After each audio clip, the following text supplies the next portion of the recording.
is Nobby Styles. Look at him. He won the World Cup. That's a real Star Lord. You don't need bloody magic. George Best was magic.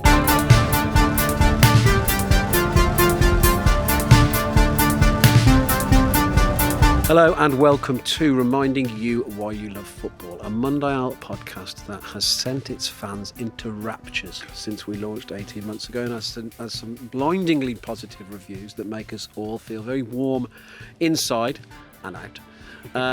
When we hear them, people have got in touch to say how it's helped them with all sorts. But if you're here for the first time, we do talk about football. But here's one more review, worryingly called Let Tommy Cook. I'm your host, Owen Blackhurst. Him cackling over there like a fucking crack-smoking hyena. Yeah.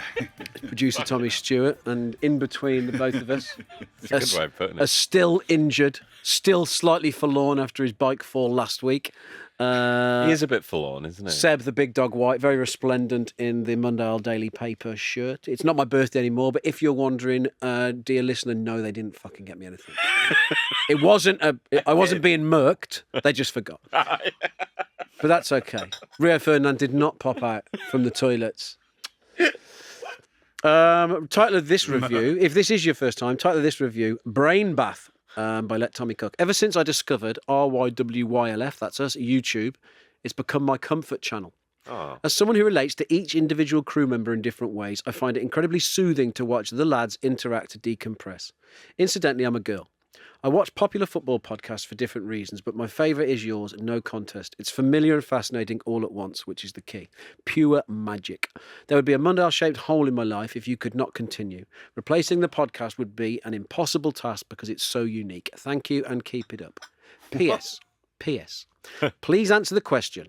What's the player, brackets, not manager, you would like to be managed by and why? Current player, I presume. Tommy. I would have to say, I'm going to say Bruno Fernandes. Because I've seen him being interviewed in England. Oh my God, Seb, your glasses.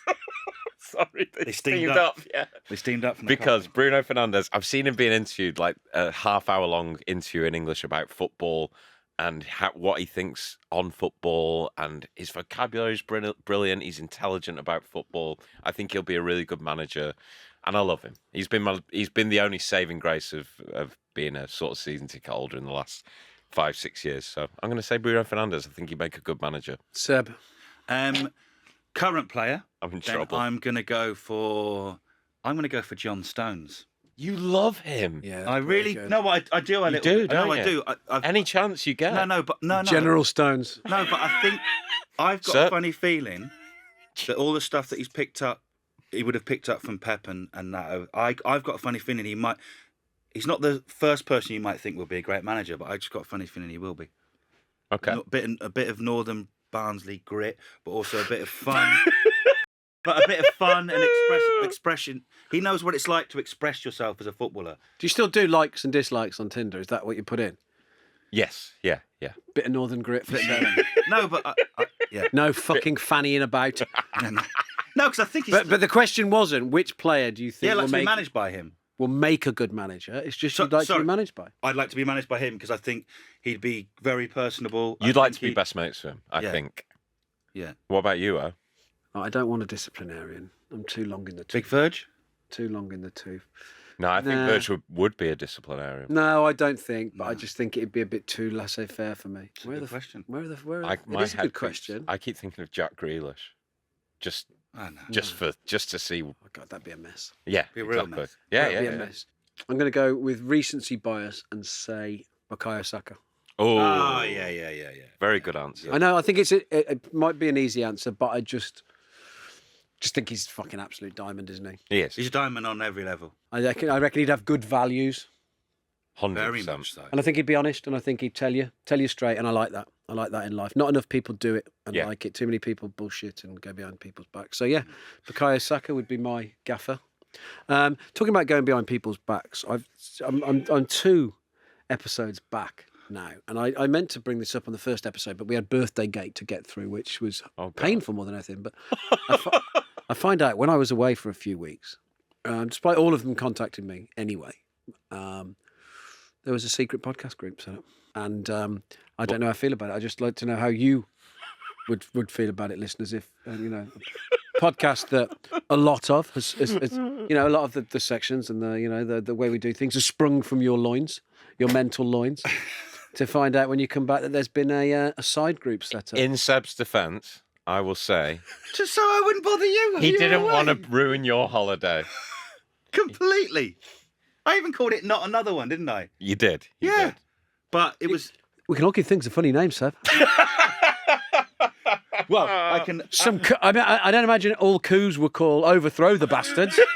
No, and it was... I imagine WhatsApp group for a coup these days, they might give it a funny title to avoid detection as well. Yeah. I can assure you. When the French are rioting, but they don't call it, but they don't call it the sack of Paris these days, do we? I can assure you it was very much... The Yellow Jackets. What do you think they're calling their fucking WhatsApp groups? Keep very boring things away from you. Yeah. I can assure you it was that. Absolutely no malice intended. Secret little groups. The group can go now. Yeah. I have some courage. If you're going to fucking do it to the end. Don't give up the first... That's not what a protest is. Who wants to hang around with me, Seb and James anyway? And Assad, I bet he's in it as well, isn't he? No. Oh, so you cut Assad out as well? Yeah. Oh, yeah. Assad, brother. It was a because he was on the podcast that we were on. You and me. Unbelievable. A polite reminder to leave a review, but if you'd like to leave a review about what you think about this secret podcast group, I'm fine with that. I could do with some support here. Stick it in the comment. I tell you where you should do it. Stick it in the comments on Spotify now, which is a new thing. Yeah, but Seb, you've shown you can't get that to work. I don't have. It's fixed. Leave a review. Tell your mates. Stick it in WhatsApp. It was an industry-wide problem, just out of interest. Oh. We're an industry-wide problem. Yeah. The profile of us three in this room is an industry-wide podcasting problem. Yeah. That's true. And you're trying to cut me out. No, not that. Not our great leader. I'm not having Yeah, bullshit. I've heard all that before. 4.9 on Apple, 5-star on Spotify. This is Reminding You Why You Love Football, a part of the Acast Creator Network.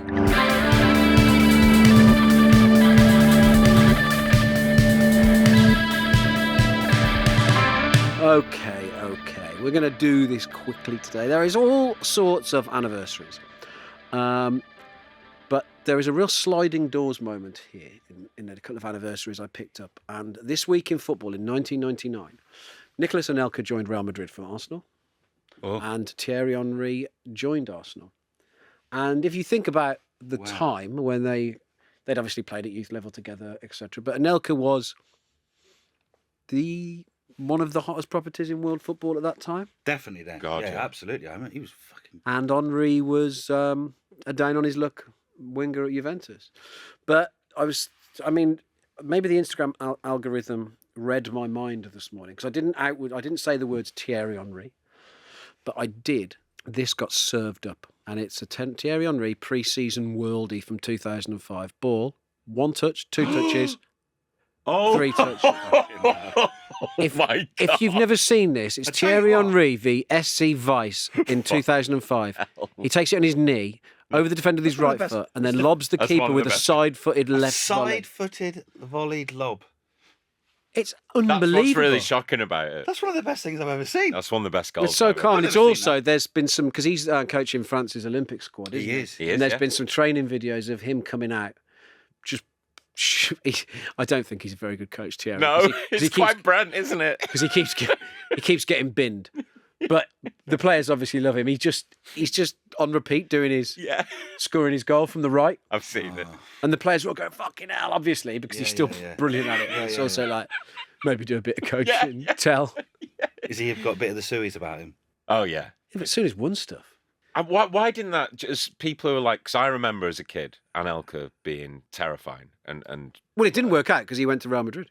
But this is what I'm saying. And he still did all right there, but it just... What happened at Real Madrid? That's what I wanted to know, because I don't remember that. Well, what it was clear that Anelka needed was, he was still very young when he went. Yeah. He needed the stability that a manager like Arsene Wenger provided him. And you don't get that at a club like Real Madrid. You don't often get it, whereas Henry then... Got it. There was rumours of agents and all that messing around and stuff like that. Yeah, and it would be safe to say Anelka's had some bad advice. Questionable advisors over his career, and he's done some questionable stuff. But God, I remember he was so exciting. Oh, he was brilliant. Yeah, Nico Anelka. The season Arsenal won the double, Yeah. Fucking hell. Brilliant. Wenger's first great team. Brilliant. Oh, my God. Brilliant player. And Well, I've seen. I think it was probably Gary Neville who said, but that Arsenal team with Anelka in, that bigger, sort of stronger team was. He thinks that's the hardest Premier League team he's ever faced. Like, says a lot of shit though, doesn't he, Gary? That's true. Yeah, known for it. So Tommy's been doing the running orders recently, and like there's the creeping Man Unitedness of these. It's like, come on, mate. Sporting CP beat Man United 3-1 with Cristiano Ronaldo. Fucking hell, I don't want to talk about that. On This Week in Football History, Peter Schmeichel joined Manchester United. I would say of all the monsters who ruined the 90s watching football for me, it was Peter Schmeichel being so good in goal. And to the point that I remember any good goal scored against him. The game Robbie Fowler scored a brace remains, and there were two fantastic goals as well. One a free kick and one a finish from an impossible angle. He was. I know he's a bit of a dickhead, and Manchester United fans don't like him, and cartwheels against them and stuff like that. But fucking hell, it doesn't need saying here. But he changed goalkeeping, I think, for me. 100%. Suddenly there's a bloke who's throwing it 90 yards, doing star jumps, bellowing at his fucking defenders and fucking making great saves. But I also never forget him running away when David Boost injured his leg on the pitch. Schmeichel running away in tears. He had to have counselling, didn't he? Yeah. Did he? Yeah, oh God, it was, I mean, there's blood and bone marrow on the pitch. Oh, God. I remember as many of my mates, like people would wear the goalkeeper shirts. Purely because of Schmeichel. Well, and the Umbro ones at the time were punchy as fuck, weren't they? But you know my favourite goal against him? Davor Šuker in the Euro 96. Ooh. His face is like, he is fuming. Yeah, absolutely fuming. It's a shame Suker's a baddie, isn't it? Wow, yeah. But Arsenal as well, wasn't he? Yeah, he was, yeah. But looked like Woody from Toy Story. He did a bit. Yeah, he did. Seville early in his career. Yeah, same time as Maradona before he went to Madrid. Oh, yeah, he would have been there. Maradona's lost Seville season when he had that incredible mullet and the Super Nintendo shirt. Yeah. Oh. We haven't had Maradona's law for a while, have we? No, we've done well. We've done very well. Have we, though? Yeah. Or have we done badly? You're saying we should be talking about him more? Play the hits, maybe. man. Play the hits. So, yeah. So, Tommy started doing club birthdays, which I quite like. So, happy birthday to Leon, Trabzonspor, Hibernian, Stefan Effenberg, another baddie. Fernando Couto, amazing hair. Oh, beautiful hair. Luis Boamorte, loved him. And a good, decent coach by all accounts as well. Done the rounds, hasn't he? In 2014, and we are now at the end of the Marvel era of cinema. We are. Which is weird, isn't it? Good. It's good. It needed to happen. It's gone on too far. But I remember the first time I saw Guardians of the Galaxy, I think I took Zach to the cinema. The first one. It's a fucking good film. I'd say it's my favourite Marvel film. If I had to convince you to get it to watch the Marvel films, didn't I? You did, yeah, you did. Are you in? Did you like them? Yeah, I did. Yeah, But I mean, no, he hadn't let Ava watch any Harry Potter, any Marvel films, because he was playing a 1966 World Cup final. So when other kids were like, and World War II in colour. Yeah. Saving Private Ryan. You want superheroes? Yeah, you want superheroes? Have you heard of Winston Churchill? Marvel at that. Marvel at that. Look at him. He stopped fascism, and he didn't need a bloody suit. Didn't need a hammer. Just his iron fist. And the old cigar. That is Nobby Styles. Look at him. God. Look at him. That's very good. He won the World Cup. That's a real Star-Lord. Magic. You don't need bloody magic. George Best was magic, Ava. So you hate. Is that why no Harry Potter though? Because you don't trust magic. Yeah. They're not real magicians. Stop her watching Harry Potter. Okay. I didn't watch it with her. Oh, God, it's even worse. It is even worse. It is even worse. It's pretty bad. It's pretty fucking bad. Yeah, watch it on your own. Yeah. You watch it on your own. I'm going to go and watch Hanworth Villa. Yeah, I don't give a fuck. Yeah. I'm going to have 9 pints with Blackpool John. I'll show you some magic. Yeah.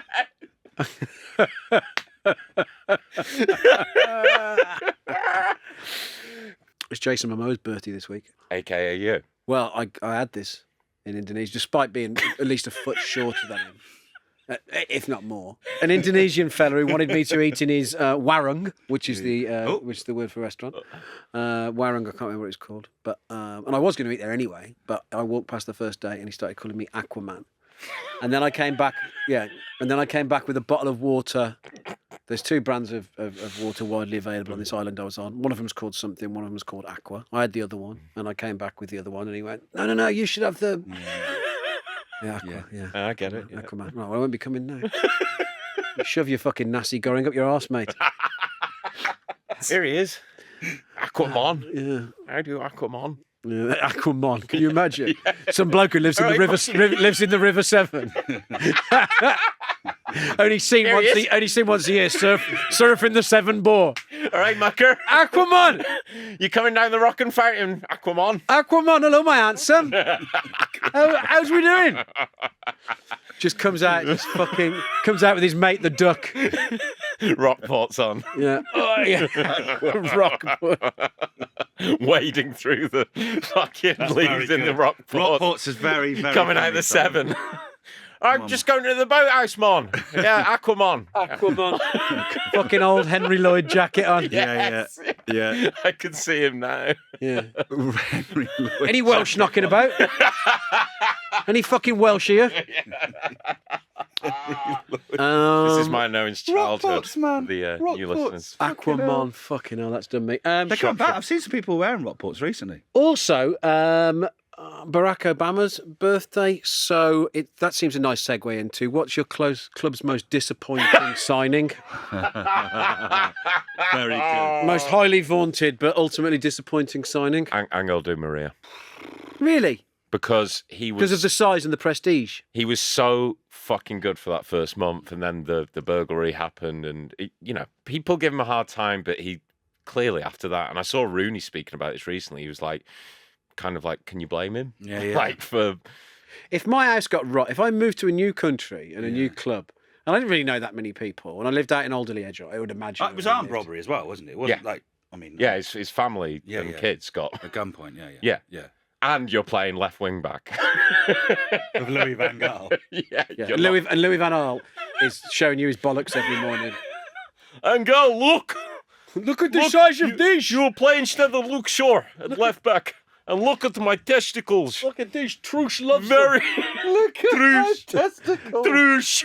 Yeah, it's no wonder he left, really, is it? Yeah, no, I can't blame him. But enough. he was good for a little bit. And then obviously, he's one of the best players of the last fucking 10 years. Yeovil's most disappointing signing, Seb? It seems harsh, but we signed an Argentinian called Pablo Bastianini. God, I bet you were all And excited, weren't you? I got an Argentinian flag and everything. All out for a mixed grill. Yeah. 200 Down the grand. hungry horse. He cost us. Belgrano tattoos on your back. It cost us 200 grand. Did he? Yeah. Where'd that come from? That was when we got, and so it was like this big. We actually signed like this decent foreign player, and it just didn't work out for him because Didn't take to Somerset.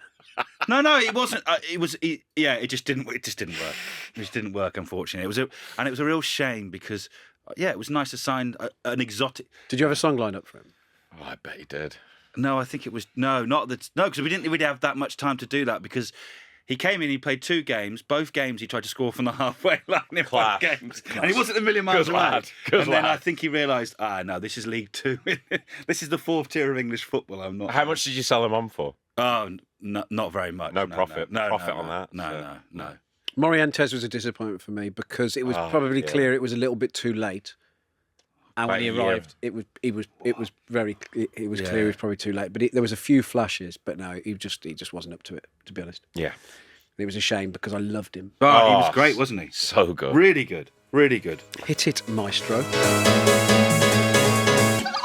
Adventures in Clubland.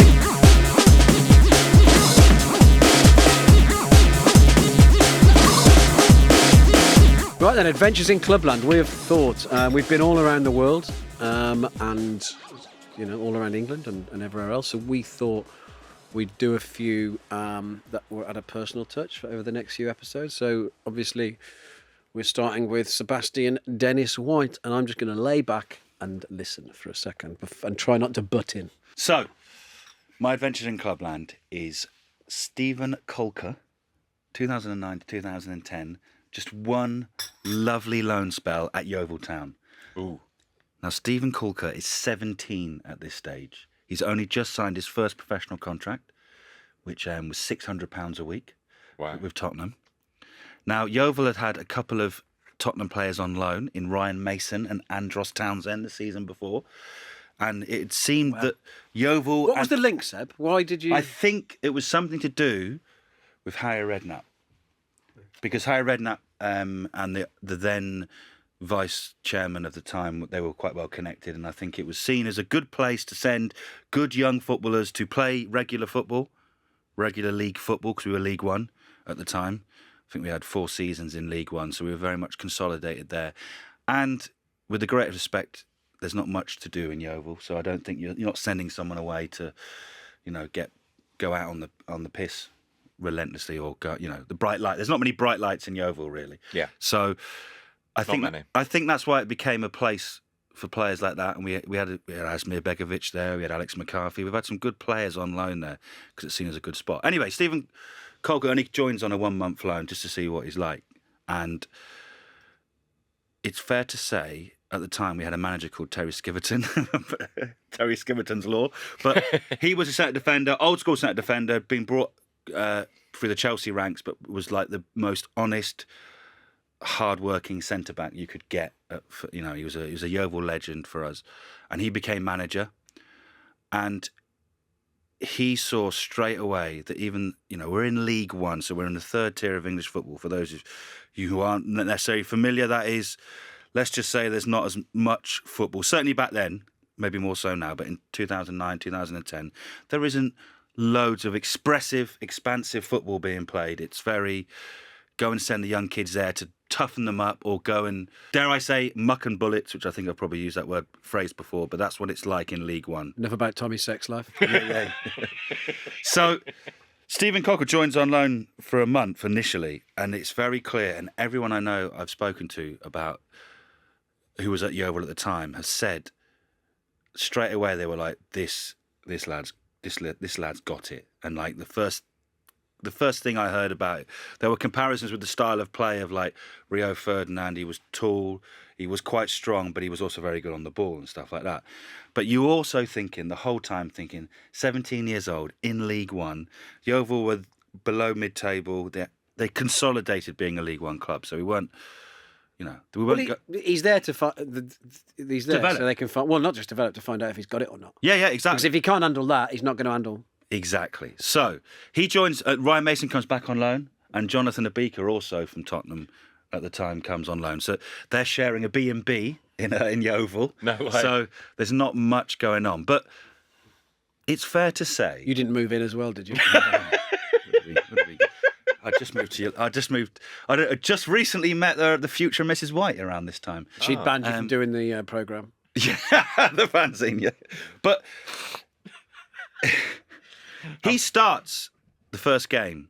He does well in pre-season and he's impressing. He's impressing a lot of people on and off the pitch. And he starts the first game and he does not then miss another moment of football until right near the end when he's playing for England under-19s. Right? Wow. And to see such a young player, because we're all scared, you sit there and think, how's he going to come up against like Neil Harris, who was playing for Millwall, all these old school attackers, elbows up, centre elbows forwards. all over the place. Yeah. And you just think, I just don't see how necessarily it could work long term, but he is an absolute revelation. I still think now, going back 10, 12 years, never seen a young player, look so comfortable and so mature and so relaxed. And he played every single game. He won 5 out of the 6 Player of the Year awards for a team, a 17-year-old. Wow. Playing every single game for a team. At centre-back as well. At centre-back, exactly. A tough position. Honestly. 6 Player of the Year awards? Wow, yeah, the Dorset Glovers, the Green and White Supporters Club, the players, the manager's player, the Independent Supporters Club. There's a lot going on. I can't remember what it was. Sebi Special Soldier? Side of Space Player of the Year. Yeah. Which one didn't he win? That's a good question. I should have bloody found Sounds that like one the sort of out. awards they used to make up for me. Yeah. But So 6 fucking Player of the Year awards. Yeah, he won 5 of them. Let's just say. Wait, what was the one you said, Owen? Sebi Special Soldier. But he was. Like, we would go to games and I would look forward to go. Triple S. When you're a fan of a lower league club, and I think I mentioned this before when I did Marcus Stewart, when you're a fan of a lower league club, you're not necessarily used to seeing brilliant players or really, really good players, but you could just tell that this player was fucking good and he was going to be, or he should go on to amazing things. So you were enjoying him while you could. You knew that this was a, he's going to do this, then he's going to go in the Championship, which he did next season. He went on loan to Bristol City, was one of their best players, and then he went on loan to Swansea, and he was one of their best players as well. So this was clearly going to be a one season of having an amazing player. And I think when you're a fan of a lower league club as well, and you have these loan players very briefly, but you know they have such an impact, you almost feel like connected to them because you're not used to players coming through your team and going onwards and to bigger and better things, especially at Yeovil. So the fans got a real affection for him, and there was a team of the decade. After 10 years of Yeovil in the Football League, they did a team of the decade, and he was still in the team of the decade when we had other good players like Paul, you know, some really good players when we'd gone into the Championship, ahead of Dan Burn and players like that. Would he be in your team? He's in my, he would be in my Yeovil best ever team, centre back. Just because of that 17 years old, Wow. just the sheer quality. And he updates this team every week. Yeah. No, he would. And I think when Owen said to me, let's talk about someone you really like, I was like, right, I'm going to talk about Stephen Colker. Now, there's a lot of quotes out there, and I'll come on to why he's probably been spoken about a lot more recently, but he basically said along the lines of he learned so much about the game, you know, playing in front of crowds. One of the best quotes I thought it was, all of his teammates are obviously on short-term contracts, League One. It's not, no one's on shitloads of money. Everyone's on bonuses. The bonuses make a big difference to players at that level. And he's like, you realise you're responsible for other players. And again, for a 17-year-old to come and think that and to do that was brilliant. And, you know, like I said, he went to Bristol City, then Swansea. Within 3 years of playing in front of 3,900 against Southend at home, he's scoring for England on his debut. And honestly, I remember we all met up in the pub, the Capital Glovers met up in the pub to watch that because we were still like, felt like we'd done something, or Yeovil had done something. He's our boy. Yeah, a little. I mean, of course he was. Yeah, boy from London, but he scored on his debut. He should have been Rio Ferdinand-esque, I think, and maybe not 20, 30 million, but he was a fucking... Well, without the gambling and alcohol issues that affected his career. Yeah. Scoring for England on his debut at 20. Yeah. Now, come on, do that, do they? No, and it's I don't know enough. I know his story, but I don't know enough about it to pinpoint along the way, you know, how many times he went to Sporting Chance or how many times he went to rehab or if he fell through the cracks or if there wasn't enough support from clubs. So I'm not going to dive in with it. I just think that, you know, it's another case, isn't it, of someone having too much money at a young age and not really knowing what to do with it. Well, and he says that, and actually the time at Yeovil, obviously being away from London and from his friends and stuff like that, he is in the early stages of his gambling addiction. Because when he goes to Bristol City and he earns a lot more money, he lives next to 2 casinos and he's in and out of casinos the whole time. And again, whether he got the right support and stuff like that, there's loads of podcasts with him on. And the reason... Sorry, was I wrong in saying he had alcohol problems as well? No, alcohol. No. It was, yeah. He knew that he had a gambling problem, so he went to rehab when he was 19. So a year after, you know, and he goes on to play for England in between all this, but he also has a problem with alcohol, which he doesn't admit to until a lot longer. And there's loads of podcasts, and I listened to most of them last couple of days. I think the real reason why we wanted to talk about him, reminding you why you love football. Now, yes, he scores for England on his debut, and his career, if you look at it from a Wikipedia perspective and you see the clubs... and it's bananas. Including, of course, these famous 3-game spell on loan at Liverpool as an auxiliary striker. Yes, exactly. Came on 3 times, all up front. Yeah. Mad. And so, you know, Jürgen Klopp rates you, so you must have something that... I don't know if he did. I mean, he just... whether he... It would be very funny. Yeah. No, but he brought him in as centre-back cover. No, I know, I remember it. But then he just played up front 3 times. Yeah. Got an assist, I think, for Adam Lallana. So if you looked at it purely from a Wikipedia perspective, you're like, well, his career hasn't gone the way it should have done. But the drop of all this is he's got a very huge gambling addiction. And he's also addicted to alcohol, and that he doesn't realise that until later on in his career, and maybe when it's too late. But what he does now is and again, there's probably you type his name into Spotify, Apple, there's like 7 or 8 podcasts, and he is talking about so openly and honestly about his experiences throughout his whole career, and he doesn't ever sit there and go. He doesn't there are factors that caused him to maybe veer off course a bit more, but he's always saying it was my addictions and stuff. Could I have got more help? Yes, maybe, and stuff like that. But he never puts it on anyone else. And I think what he does now, he runs an organisation called Behind the White Lines, and it's all about making things better for young footballers. Because I didn't realise that. Amazing. Yeah, and even on the interviews, he says. They talk to him about gambling addiction, and he doesn't look further forward than the next day. He said, I still can't, the addiction just takes hold of him, and it's we both worked in bookies, didn't we? Yeah. And we know how it. Yeah. I mean, everyone knows. But how it works. his is roulette, and he goes to casinos, and he gets then taken and offered and invited to secret. I didn't even know this. Oh fucking hell. Casinos within casinos. Oh, the way it works, man. Then they give you money to go to Cyprus for 3 days. Yeah. And he just all he does is write a check because he's a Premier League footballer, and you just think, oh, the lack of resources and the lack of knowledge, and so what he's doing now is brilliant. But I just think it's important again sometimes to remember. You may have heard Stephen Corker, the trouble, the article in the Guardian, which completely was great for him because he was open and honest, but he didn't get any offers from that day onwards. He got 90% at wage. No one wanted to touch him. Why? Because they just went, well, he's too much trouble. Damaged goods. Yeah, and I think you got to. He was so honestly, he was brilliant, and he was just. It was to watch a young player become this even better player, and again, at a small club like Yeovil, in front of 4,000 or 5,000 every week. These are the moments that you remember, and it doesn't. Yeah, these are the moments you remember. But worth talking now that obviously in the last few years he changed. He changed nationality. Yes, yeah. So he could play for Sierra Leone. Yeah. Oh wow. Yeah. And he's currently in the last Sierra Leone game. He's being kept out of the team by Curtis Davies.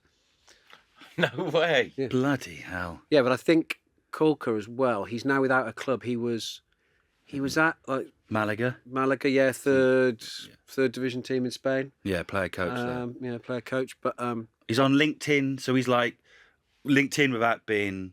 He's trying to find clubs on LinkedIn, but he's also got all of his networks and stuff like that, and he really is trying to make a difference. I think you'll go on most podcasts, just and explain the situation, and it just makes you think of like he got sent to Bristol and he was playing brilliantly and becoming on the verge of England squads and at Swansea and stuff like that, but he was going out every night. Well, I heard an interesting thing recently, Rob. I heard Ramesh Ranganathan say it's a wonder that any football, like you said, any young footballer who turns into like a good person, it's a wonder that any of them do. Because he's like, imagine what did you used to do with your first wage packet? Exactly. Yeah. At Go Sainsbury's. piss it up the wall every fucking Friday. Exactly. In and whatever. one night, two nights. And his wage packet when he ended up at Cardiff, he signed for Cardiff after being on loan at Swansea.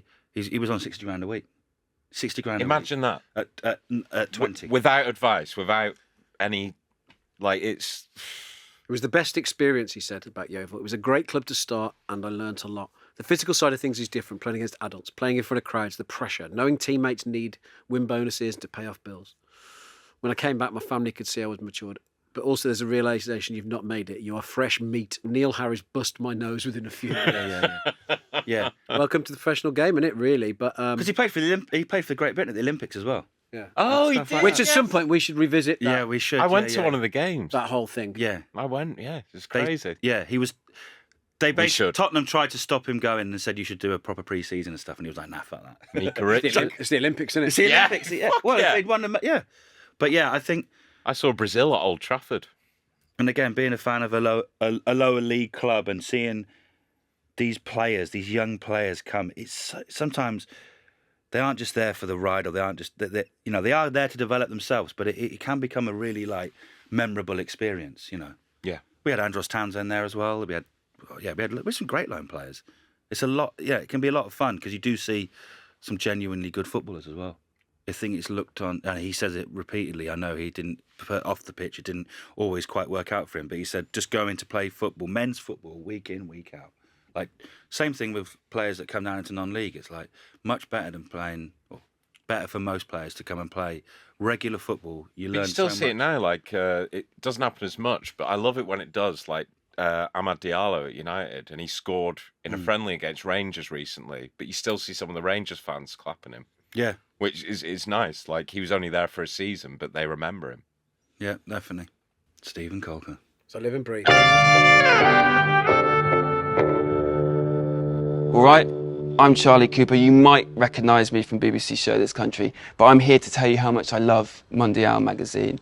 For me, it's the fanzine of football, documenting the best of football culture forever. I'm very proud to admit I've been a long-term subscriber of Mundial for years now. But if you subscribe, you don't just get the magazine, right? You get loads of other perks, too many to mention, in fact. So join Club Mundial at mundialmag.com.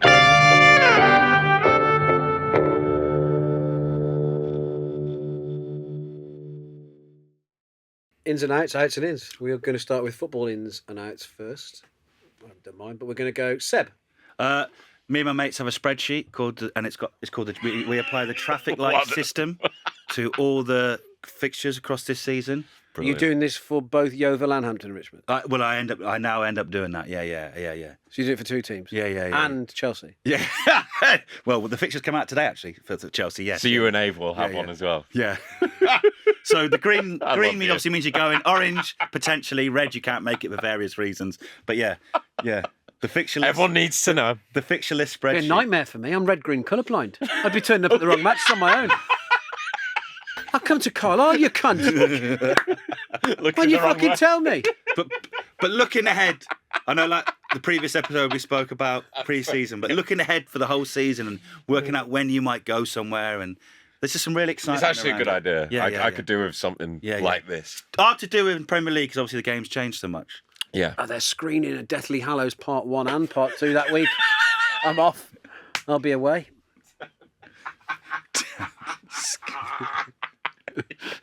Screening a Prisoner of Azkaban's on ITV.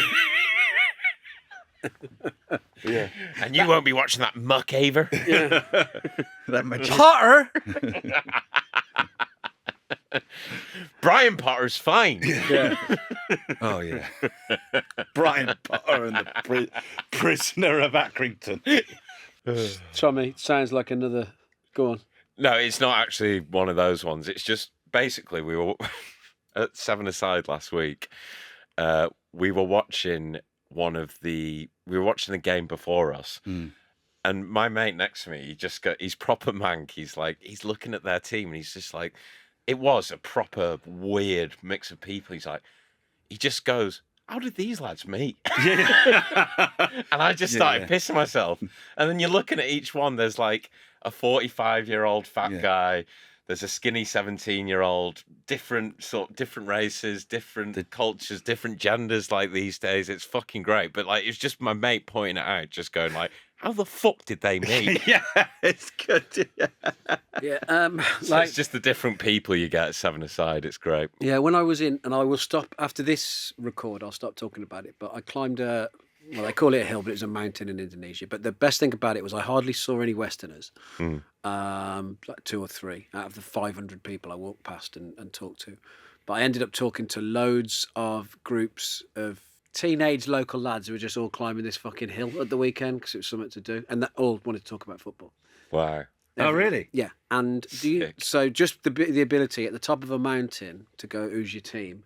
And then 70% of the time, because they're still the biggest team in Indonesia, them go Manchester United, and me just go to some random like score fuck off, and then start laughing and go, who are you then? And then I'd say, and then we'd be fucking talking about it. It was fucking great. Yeah. That's amazing. And like, them like the lads going, oh, Messi, Ronaldo. And I've got pictures of me with this one group of lads we were talking about.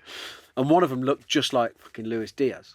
Whoa. And all his mates were going, Luis Diaz. And I was like, yeah. And then one of the lads just fucking looked. I had shorts on, and he looked at me and he went, and he pointed to my calves and he went, Jack Grealish. Oh, yeah. Like, that's fair enough. You'll take that. Have some of that. At the middle, up a bloody mountain. The other Up side a of bloody the way. mountain. We were, but it happened loads. Just talking about but it never got much further than. Oh, fuck off. Yeah. And them laughing and me laughing about it and then walking on. But I reckon I love that. Man. I had about 30 different groups want a picture with me at different stages of climbing this mountain because I was white. And a lot of groups, Mister, do you want a photo? And just me with loads of different lads like this. That's on different stories. Love the podcast. Yeah. Love the podcast, Owen. Giving it the Ronaldinhos in a couple. I remember love when I went to that, Delhi and loads of people coming up to me asking for a picture. Oh, I bet. Yeah. Yeah. Here we are. Godzilla. Yeah. Okay. Outs. Oh. Outs. Sorry, you have to go. I just lost my breath a minute. God. My out is the midfield enforcer. We've got better things to be doing in football this day and age. I went to pre-season friendly the other day, and this bloke is just literally a pit bull, just trying to intimidate people for just a shit like a real shithouse. And I'm like, Yeah, no. we can't all play. No, I know we can't all play like that, but ball. also, it's a pre-season friendly. He's trying to be honestly. Was he breaking? He Was he should have trying been to sent break off legs? about 3 times. I was like, come And these on. people have got jobs as well, a lot of them, haven't they? That's what I mean, Yeah. especially at the non-league midfield enforcer, should I say? Okay. Yeah. Out. Naughty. Tommy. The Fabrizio Romero's in the group chat. The people who will just listen. What's his name? Fabrizio Romano. Romano. Yeah. Fabrizio Romero. Romano. I presume is. I'm thinking I'm getting mixed up with the fucking old United keeper, aren't I? Romeo, yeah. Romano. I would say Here we go. let's just move on. Yeah, here we go. Here we go. Yeah, here we go. You know when someone hears something on TalkSport or they'll see something on Sky Sports News, but then type it as if it's their own knowledge, as if they've just got the exclusive. That guy. Yeah, I know you mean. That guy. We all know that. And he's doing it an hour later. It's not fresh. Just all transfer tittle tattle. Let's go back to the old days of the gossip pages on the back of the tabloids. Oh, yeah. My out. It's funny you said that. Is the sack race. Yeah. Oh. The fact that there's odds on need. people's losing their jobs before the season's even started, and they're sent out on Yes. email. They're fucking everywhere. Yes. The sack race. Fucking hell.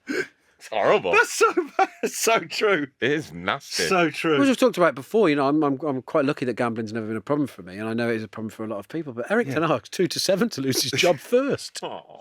See, this hasn't even started. Give him a chance. Yeah. Give him a chance. And that's Owen saying it. Yeah, exactly. He's right. Non-football ins and outs. Seb. In supermarkets, when you buy this hummus in a packet, it's always a bit like a small little mini tub, and it never quite enough, and it's not particularly very good. Romano's jalapeno hummus, Yeah. big tub, How big, Seb? but that big, like a yogurt pot. Fucking hell. Jeez. Yeah. Oh, I love it. What do you use your hand? No. Sometimes bread, but Pretend it's a JCB usually digger. Doritos, which is obviously the calorific all over the shop. But I tell you what- Doritos, come on. There's Yeah, better. yeah. There's no, there isn't. get yourself some corn chips, Seb. I know, but not at the Metro near us, Tesco Metro. And you near wouldn't us. fucking know anyway, would you? No. But I tell you what, get yourself. It's bloody delicious. Ramona's jalapeno hummus. Yeah. Okay. Tommy.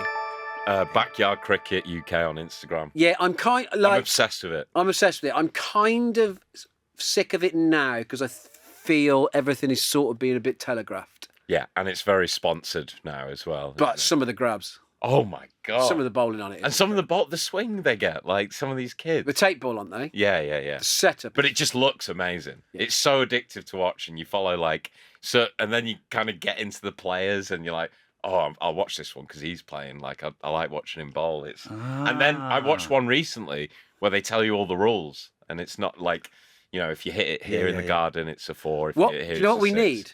Yeah. We need a Shepmates and backyard cricket mashup or a partnership. Get the Shepmates commentating on it. That's a fucking great idea. It is, yeah. That's why I still pay for my own train tickets. My ins. I was going to do this thing called the Shepherd's Leap that I saw on Instagram, which is this thing invented by the Guanches in the Canary Islands, jumping down cliffs with a massive stick. But it's terrifying. So Wow. I'm going to take this to you, popped up on my Like my high risk feed. punting. This is the shoebill stalk. Yes. Yeah. The shoebill Seb. Yeah. So the shoebill stork, Amazing. fucking unbelievable. Listen to this. The shoebill He's stork. amazing. It is incredible. It's bird. basically a stork that looks like a fucking dinosaur. Yes. That hang around in the fucking swamps of East Africa. It is incredible. Look at it. It looks like it's fucking. Ah. Looks like It looks CGI. It looks like it's it looks like off the latest Jurassic Park film. Yeah. Yeah. Chris Pratt fumbling his lines in the background. But the shoebill stork, look at it. How can that not be in? So did you just see that come up on Insta? And I was You were like, that's my in. That's me. No, I didn't know if there was a particular reason. Yeah, I mean, I've spent a lot of time in and about nature recently. I had a very beautiful experience in Norfolk, where I also went. I basically took the majority of my holiday in one go because I keep getting to the end of the year with holiday left over and then taking random days in December or losing it but not carrying it over. So I decided this year to not do it. But I went to Norfolk and I sat in the North Sea with little terns which are endangered. It was like hunting all around me, just diving into the sea and seals bobbing up around me. And I was like, this is a fucking God. And now I'm back in this fucking box with you two. Good to have you back up. Yeah, it is. We have missed him. Oh, God, Yeah, big time. So they're all in. Outs. Well, Tommy. Flight prices, just too much these days. They've gone insane the last, 6 months or year. And I get it. Good for the environment. I know they're trying to cut down people flying. But when you're booking a holiday, it's becoming harder and harder. And I feel like the people who are stupidly rich, it's not a thing for them, but us lot, it's getting harder to just go on holiday. Yeah, I paid well over the odds to my flight for Indonesia. In fact, I had to stick it on a credit card that I shouldn't have reactivated. I know my missus doesn't listen to this, so it's all right. No, I'm having to she knows. dip into my savings that I've saved for my new fucking house to pay all solicitors' fees. I'm getting more just to go on mates fucking weddings or stag do's and shit like that, and it's just harder and harder. I know everyone's going. Flight prices out. I would like Seb. My out. Yeah. Hamburg Airport. Oh my days.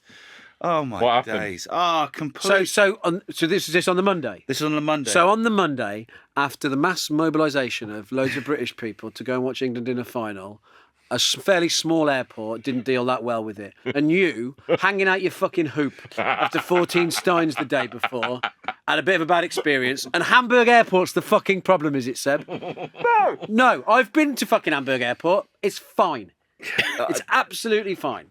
all I say is any England All fan, I'll say is I couldn't get a bloody full English. or any England fan I met and spoke to while I was there said they were, let's just say, at the very least, surprised by the issues with the flights and the trains and stuff like that. I mean, why? Honestly, this What is do they just expect? you fucking middle-class football fans. And your McDonald'sization of society wanting everything now. No. Bring back Anyway. the old mob, the pre-Southgate mob. They wouldn't complain. The window seat, if we're going to talk about flights. And I'll tell you why, is because I've always been an aisle man. Yeah. Always been an aisle man, like to be in and out. And I like to straighten my Stretch left the leg legs. as much as possible because I've got a bad knee. But I thought, you know what, I've got some long flights. I'll do the window seat. And it worked out for sleep. I slept more than I've ever slept on flights. And the flight to Singapore was long. I'm back from Singapore, 13 hours. That's a long one. You've got to get some sleep on that, or you're fucked both ways. And I managed to. But every time I needed to get out for a piss, which as I'm advancing in years was more than the people next to me, they treated me like an arsehole, Did they? making it really difficult for me to get out. Oh no. Come on. Do you know what I did on the way back? Pissed in the cup. No, I trod on this bloke's bollocks. Because he wouldn't... He was this really rude Singaporean fella and his son. And he spent most of the time, Just the one. he spent most of the time going Oh no. on the flight, left his rucksack on the floor and it kept falling on me. And all that's fucking fair game. I was like, do you know what? I don't care. I'm just going to sleep. Yeah. And this is on the way back as well. And but then when I tried to get out for a piss the second time, he just leant back and went as if to go over him. And I thought, oh, just fucking get out, mate. Yeah. Move your fucking son, There's gotta who be- hasn't shut up for the entire flight. Because they asked at the beginning, they said, oh, do you want to swap with my wife? And she was in the middle of an aisle of four. Said, can my wife come and sit there and you go in that seat? And I said, it's I wouldn't have thought so. not a fair swap, is it? No. The middle of a four, surrounded by a family and their two kids. No. I was like, no. But he wouldn't let me back in. Trod on his bollocks. Well, so I climbed over and just sort of half slipped and trod on his knackers. Oh, sorry, mate. Hey, mate. Oh. You'll be fucking coughing now, won't you, you cunt? All we're saying is give trains a chance. Well, just let me out. No, I know. Let me fucking out. This has been Reminding You I Love Football. I'm Owen Blackhurst, he's Seb White, he's Tommy Stewart. Support Mundial in any way you can so we can continue this fiercely independent podcast. Thanks to Spiritland. Thanks to Teddy in the control booth. On we go. Thank you. Love you. Bye. Bye.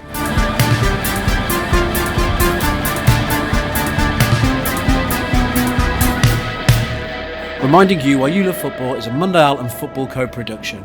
Produced by Tommy Stewart and Seb White, hosted by me, Owen Blackhurst, and recorded on the run.